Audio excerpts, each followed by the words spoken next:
Devi Namastasyai Namastasyai Namastasyai Namo Namaha Ma Amba Lalita Devi Namastasyai Namastasyai Namastasyai Namo Namaha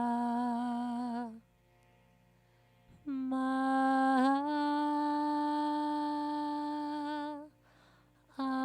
Amba Lalita Devi Namastasyai Namastasyai Namastasyai Namo Namaha Ma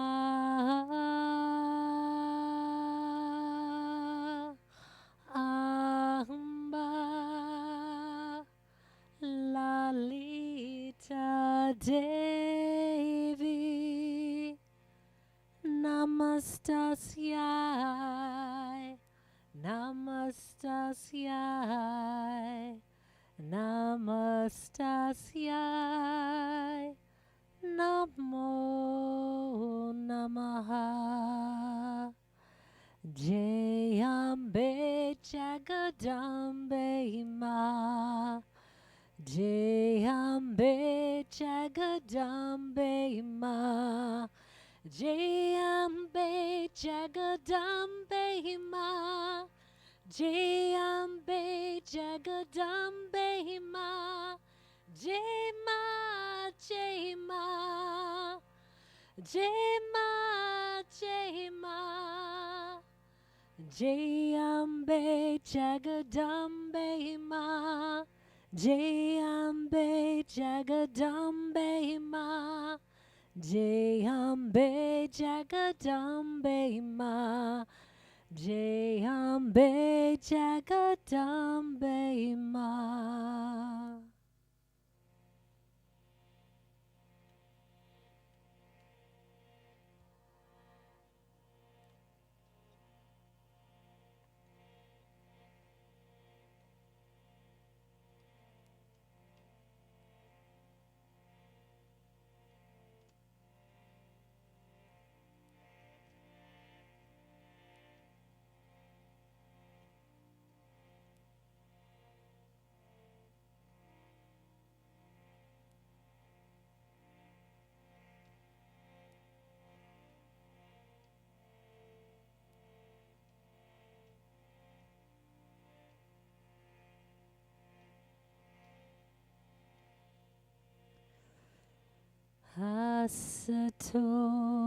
Asatoma Satgamaya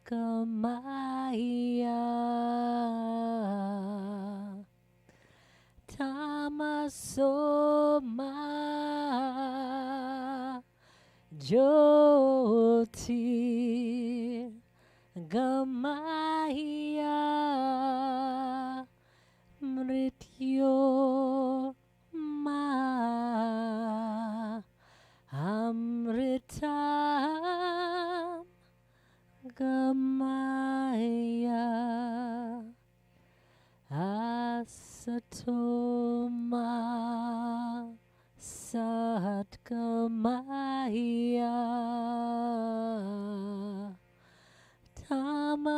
Tamasoma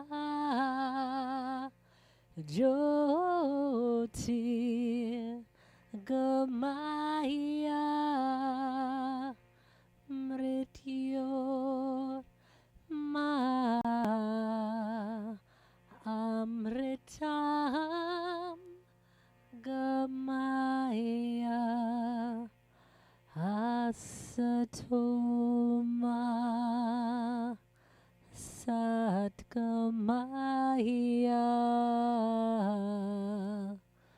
Tamasoma Jyoti Gamaya Mrityo Ma Amritam Gamaya Asatoma Satgamaya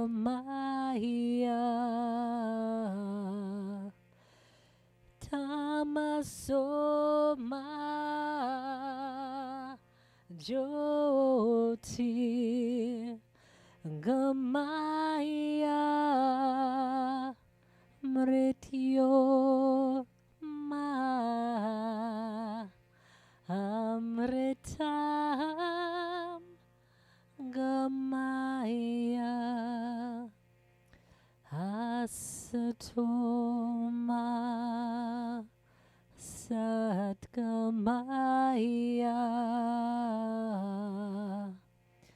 Tamasoma Jyoti Gamaya Mrityor Ma Amritam Gamaya Asatoma Satgamaya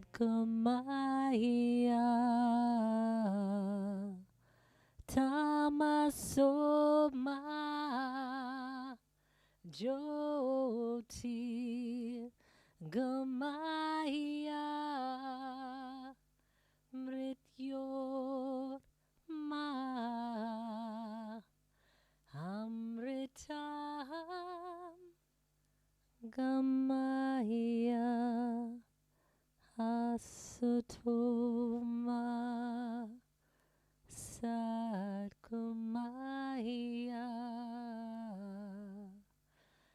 Tamasoma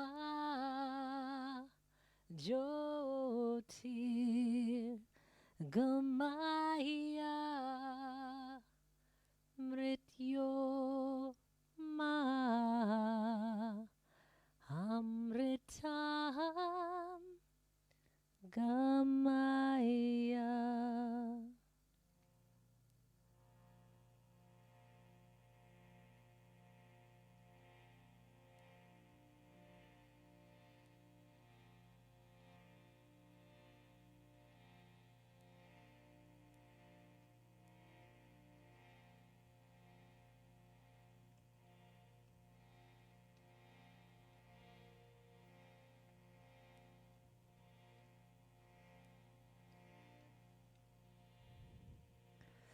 Sri Rama Jai Rama Jai Jaya Ramo Sri Rama Jai Rama Jai Jaya Ramo Sri Rama Jai Rama Jai Jaya Ramo Sri Rama Jai Rama Jai Jaya Ramo Sri Rama Jai Rama Jai Jaya Ramo Sri Rama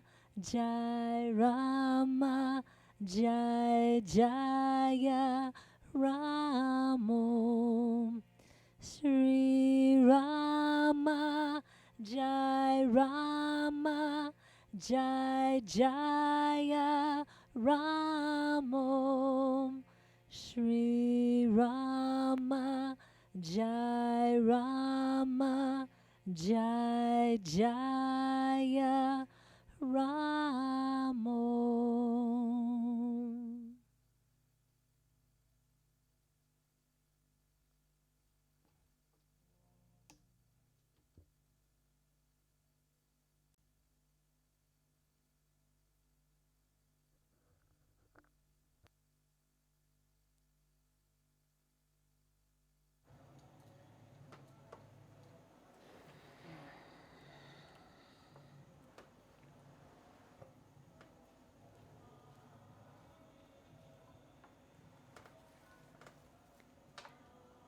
Let's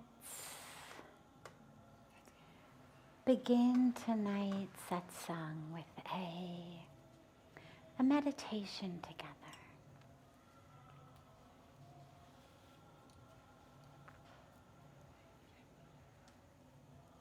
Now with the lockdown, rather than having the chance of people listening in their cars or other places, now everyone's home. So we can safely say, close your eyes.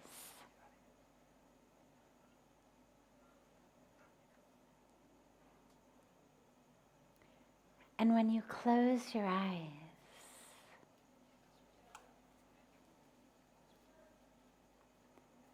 allow the rest of the senses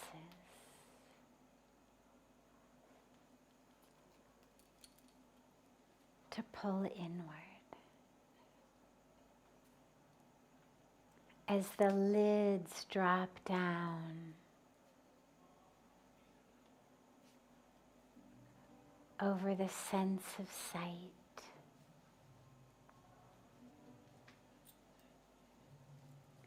allow the lids to also drop down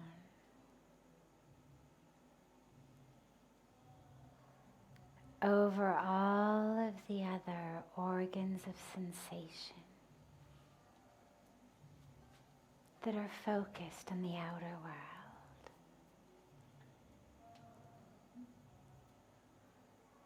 And allow the awareness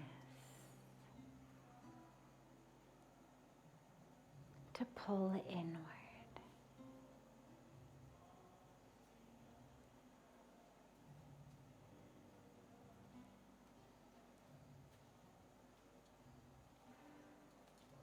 Draw the awareness to your breath,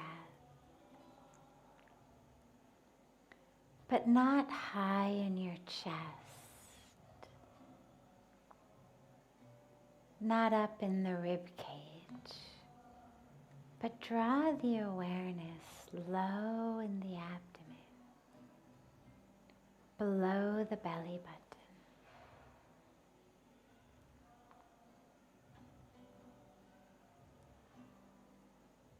And allow yourself to take the inhalations from there. There's an energy center called the Swadhisthana chakra that's about 2 inches below your navel. Take the breath, inhaling from that energy center. So when you inhale, you feel it. Feel it coming in from that space just below the navel.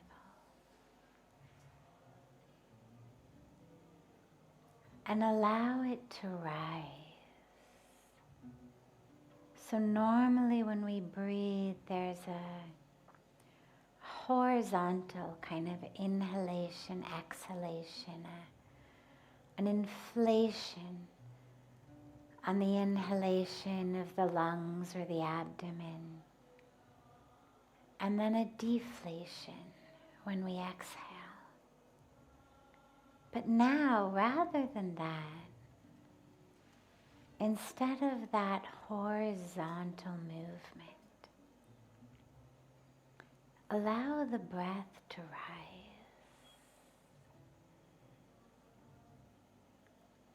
Allow it to rise up on the inhalations. On one smooth inhalation,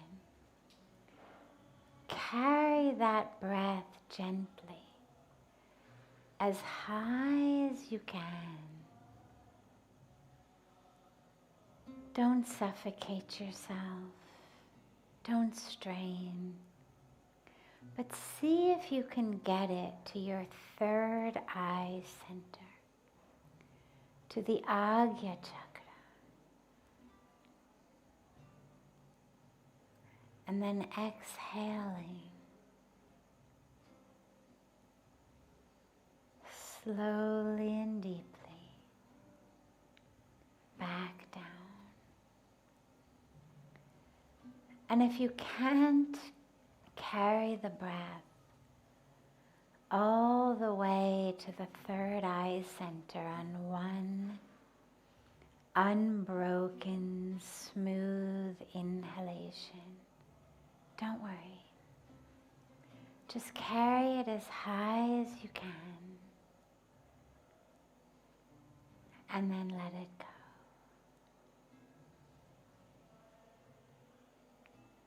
But each time returning down, back down to the Swadhisthana chakra.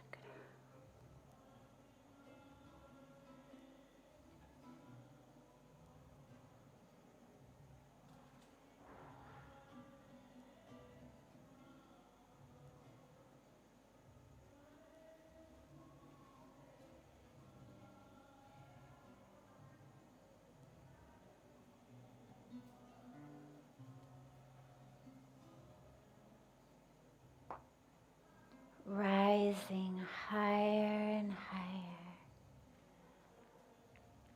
on each inhalation,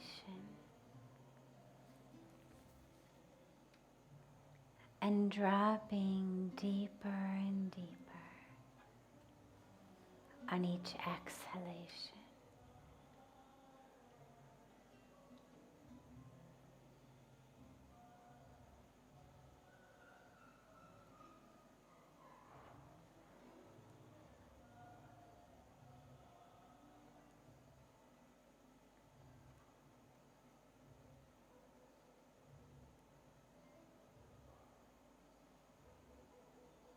If the mind wanders,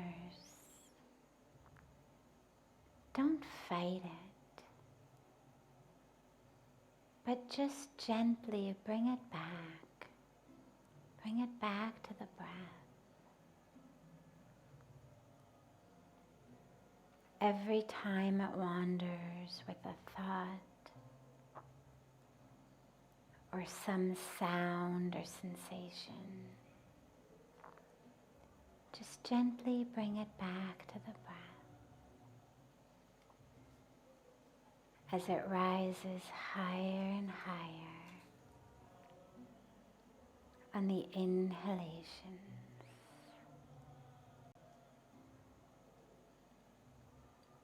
and we drop deeper and deeper on the exhalations.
Gently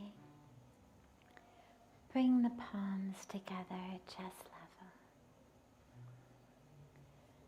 and rub them gently against each other.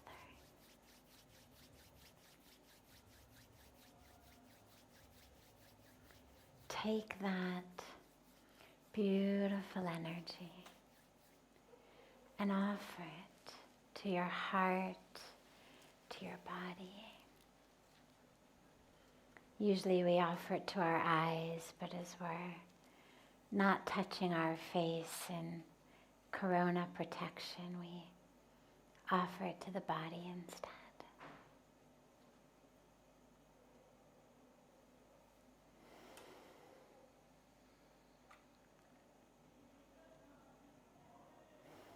Welcome. Welcome to Satsang. Here in Rishikesh, the days are getting very warm. It's this beautiful time of springtime coming. Tomorrow is the holy day of Hanuman Jayanti. We'll be celebrating and singing and praying to our beloved Hanumanji tomorrow.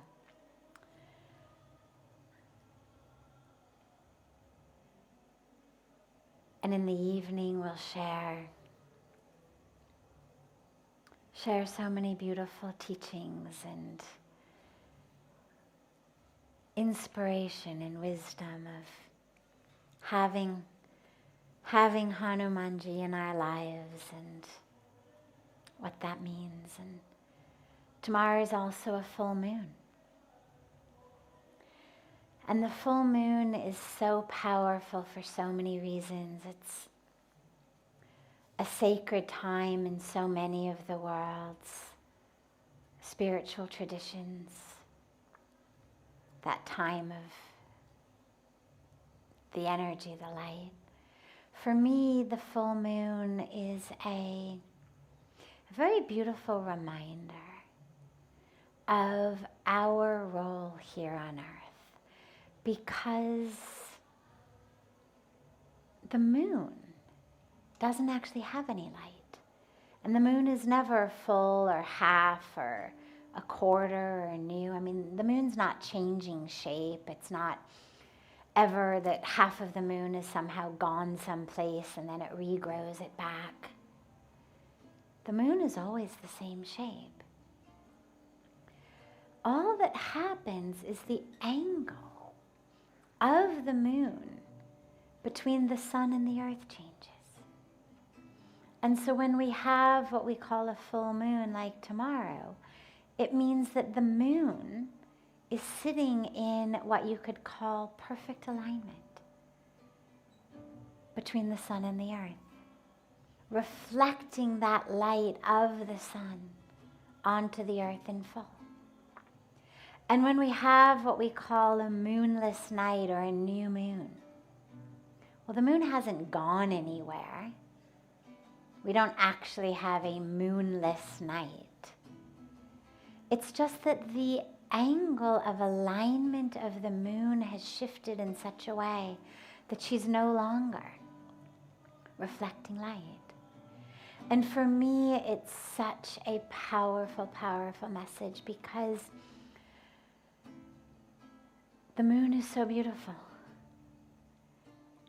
and so useful, guiding people for millennia.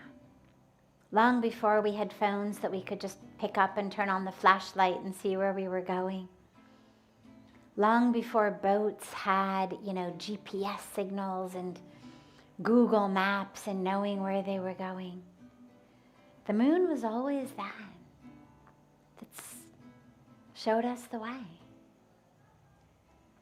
But it's not her light. The moon's just a piece of rock. But a piece of rock that is so brilliantly, perfectly in alignment that she reflects that light onto us.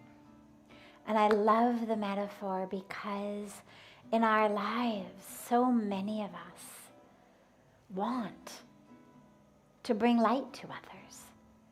We want to show the way. We want to light up the way, light up the world. And we can, with two things that the moon has.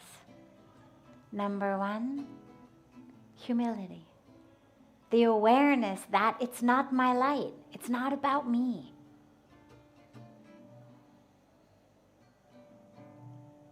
But number two, perfect alignment. So no, it's not my light. It's not about me. And if I'm in perfect alignment, I will be a beautiful reflector of the light of the divine onto the world. Like the moon reflects the light of the sun, we can reflect the light of the divine. Same way. It's not up to us to manufacture it any more than it's up to the moon to manufacture light. It's just up to us to get in alignment. Get in alignment with that light of the sun, with that divine light, that light of God, light of supreme reality, light of divinity, whatever word we use, it doesn't matter. But to get in alignment so that we can be reflectors of that onto the world. So when you look up and you see that full moon, ask yourself, am I in alignment? Am I feeling full? And if I'm not feeling full, if I don't feel like I'm fully the light that I can be, that I'm sharing the light that I can share, don't feel badly. It's not up to you. It's about just getting back in alignment. So ask yourself then, how have I gotten off track? And then just get back on. Get back on track. Back in alignment. And then each of us can reflect that divine light. First, experience it, embody it, be filled with it, and then reflect it.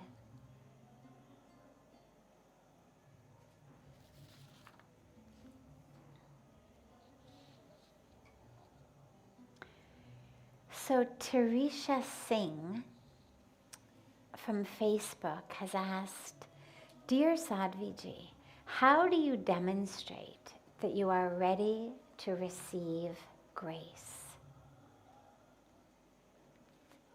You recognize that you're empty and you create the space. Think about a tap.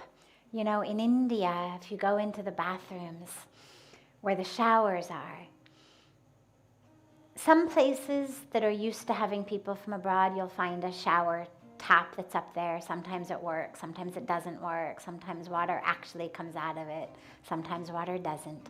But what you'll always find in every bathroom is a tap a few feet off the ground and a bucket. Because traditionally the way that people bathe here to preserve water is they fill up a bucket and then bathe from it. It's a great way to bathe, saves a lot of water. But imagine that tap is on, but the bucket is upside down. Are you going to get any water? Of course not. Now, the tap is on, the water is coming. But if our bucket is upside down, we're not going to get any. And a lot of us move through the world metaphorically with our buckets upside down.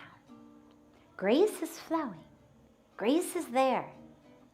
Grace is everywhere. Grace doesn't start flowing because you've opened yourself. Grace is there anyway. But you receive grace when you are open. The same way that the bucket receives the water when it's right side up. So if you find that there doesn't seem to be a flow of grace in your life, ask yourself, is my bucket upside down? Have I gotten something somewhere upside down, backwards, inside out? Am I thinking about acquiring more and more, achieving more and more, earning more and more, rather than serving and giving more and more? Am I thinking that I am this body, that I am my job, that I am my color or my race or my religion or my socioeconomic status or my sexual orientation or any of the ways that we identify ourselves? Have you started thinking that that's who you are instead of realizing that you are the divine?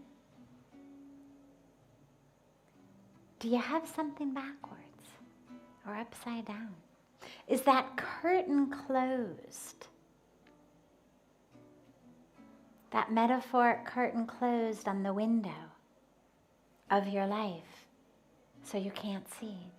Have you locked yourself up in your own ignorance, in your own ego, in your own sense of how things should be, what I want, when I want, how I want it, how it is?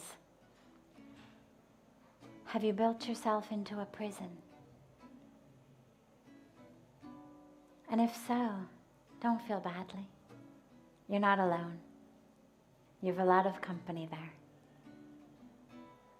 But just figure out, how do I get that bucket back the right way? How do I reset my way of thinking?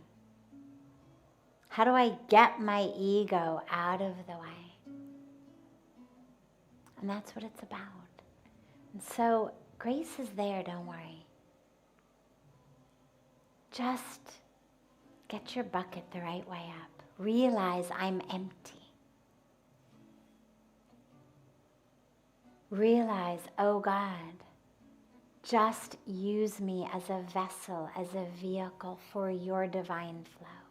Just keep emptying me so I can be the channel through which you flow. Just keep removing from me all of the ego, all of the ignorance, all of the false identification. Empty me out, God. Clear me of the attachments, the expectations, the grudges, the stories, the dramas. Empty yourself out. And then you'll be able to be a vessel for grace. Because it's already flowing.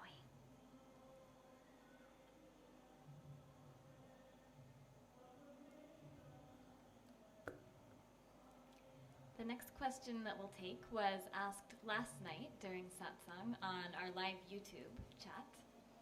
Swarnendu Saha asks, Sadhviji, would you ever try smashan sadhana in a cremation ground?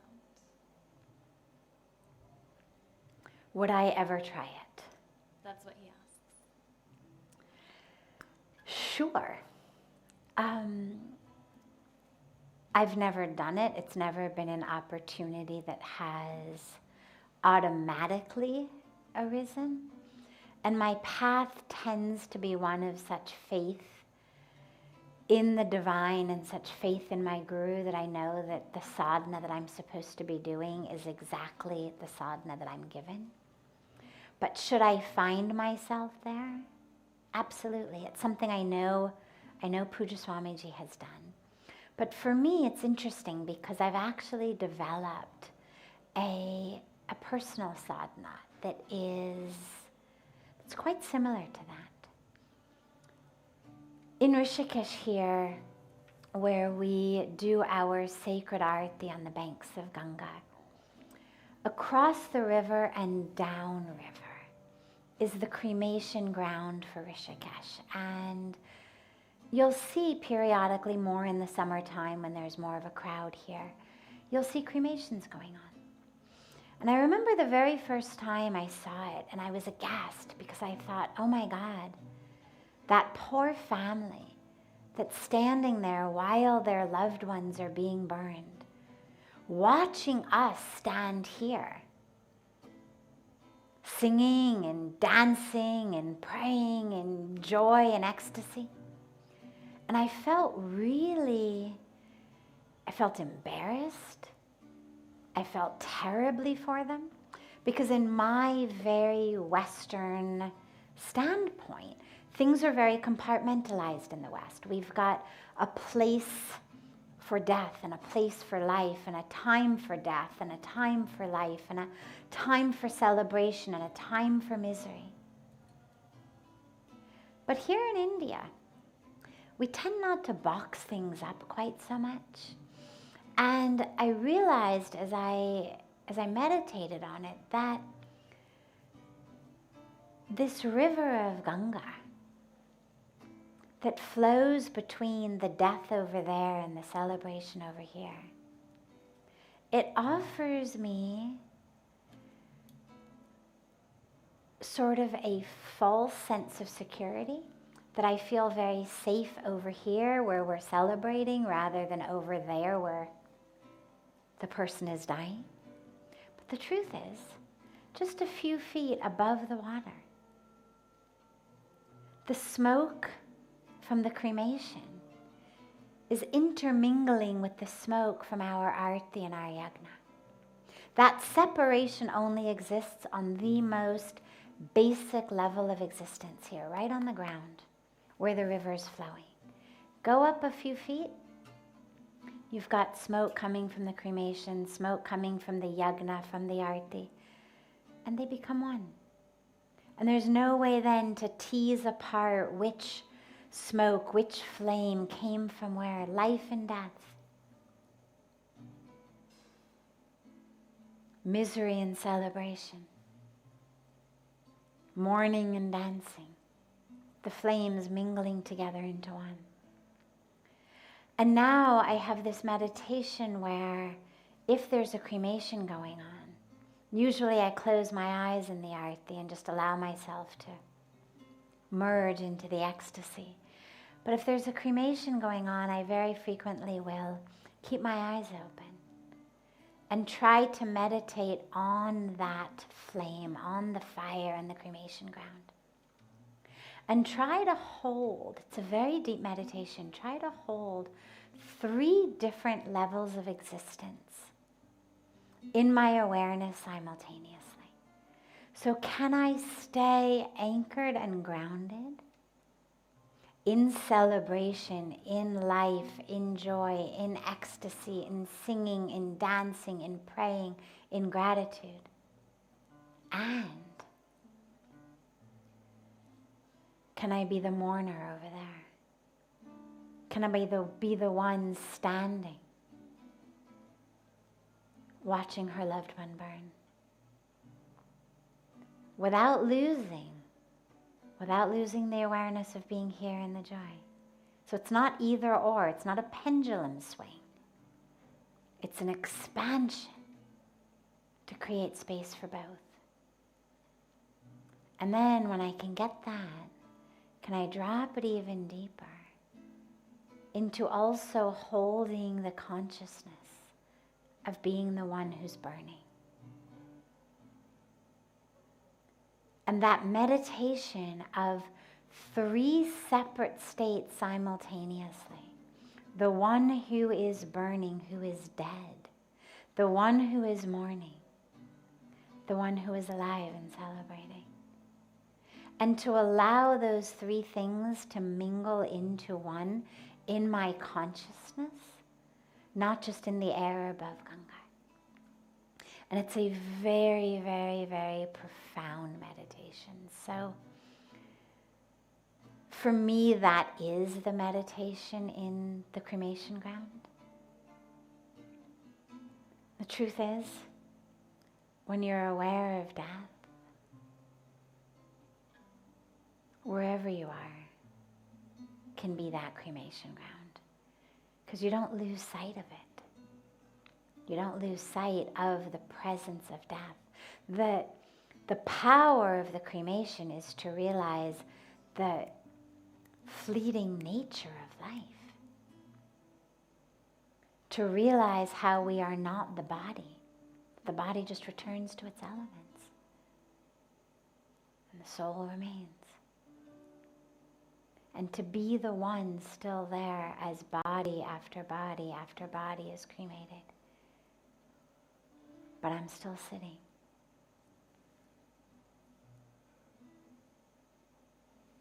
And so yeah, if I ever found myself in a cremation ground with the opportunity to meditate there, sure, absolutely.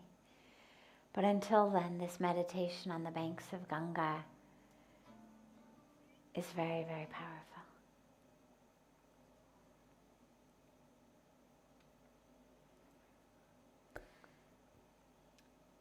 Next, we have a question from YouTube asked by Deepak. Is there any rule to chant God's name? Any rule? There's no rules to chant God's name. Just do it with love. Do it with love. Do it with sincerity. Think about, I don't know whether Deepak who's asked this, whether you're a father or not, but parents, think about your children. Maybe people have 3 children, 4 children, 5 children. Think about people with lots of children. And each child is going to call them by a slightly different name. So some may say mom or mommy or ma or mama or mataji or ama, or dad or daddy or pitaji or papa. Whatever it may be. Doesn't matter. No parent loved one child more than the other because of the way that the child chanted their name or said their name. What matters is it's done with love. You'd much rather hear pa, pa, pa, pa, pa, pa from a baby who couldn't properly pronounce daddy or pitaji, but saying it with love, than hearing it said by someone without any love. God's the same. Whatever name, or no name. Just with love and with attention. And not while you're making a shopping list in your mind. Think about spending time with a loved one. Looking in that loved one's eyes. Just be there. It's all that matters. Just your love. Your connection. Your attention. Not, I've just got to get through this 108 times and then I can get on Facebook. Just be there.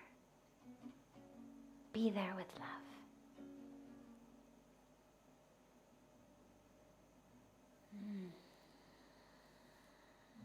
Have a beautiful rest of your day, your evening. Beautiful coming of the full moon. Tomorrow we'll have our special Satsang for Hanuman Jayanti with Puja Swamiji as well, followed by a really beautiful Hanumanji Aarti and Sankirtan. So join us wherever you are in the world. So much love to you all.